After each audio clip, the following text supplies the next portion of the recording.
أهلا بك محمد. أهلا بك أخي الكريم. محمد، ضعنا في صورة الأوضاع في محافظة درعا لهذا اليوم، وحدثنا عن المعارك الدائرة هناك وإلى أين وصل الثوار.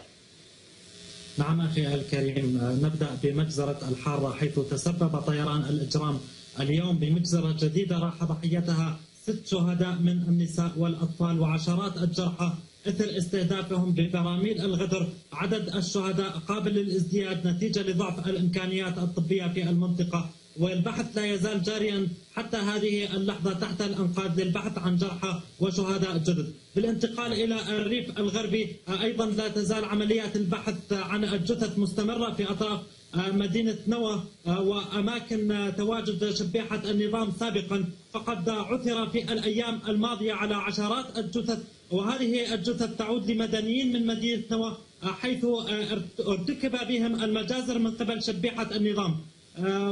أيضا إلى هذه اللحظة تم اكتشاف عدد من الجثث في منطقة حرفوش ومحيط تل أم حوران ومحيط اللواء 112. للعلم أن هذه الأماكن محررة مؤخرا، وكان الجيش الخائن قد أحرق الجثث، وهناك آثار التعذيب من قبل قوات النظام عليها قبل القيام بمجازرهم. تزامن هذا مع خروج طيران الغدر وإلقاء براميل متفجرة على صيدا ومعربة والحارة وأنخل.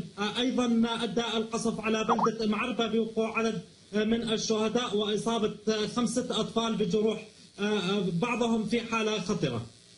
نعم محمد، بالنسبة إلى المعارك الدائرة في درعا، معركة ضرب الرقاب واليوم الموعود، إلى أين وصل الثوار في هذه المناطق؟ لا تزال الاشتباكات مستمرة في معركة اليوم الموعود في الريف الشمالي، فقد تم مؤخرا وصل بساتين دير العدس أي بساتين ريف درعا الشمالي ببساتين الغوطة الغربية، وتم والحمد لله فتح عدة طرقات. لا تزال الاشتباكات مستمرة بمحيط بلدة دير عدس، وأبطال الجيش الحر يستبسلون بصد الأرتال المدعومة بعناصر حالش التي تحاول اقتحام البلدة. بالنسبة لمعركة الشيخ مسكين، لا يزال أيضا الأبطال يستبسلون بمحيط اللواء 82 بمحاولة منهم لاقتحام هذا اللواء. محمد المذيب الناطق باسم وكالة نبأ الإخبارية، شكرا جزيلا لك.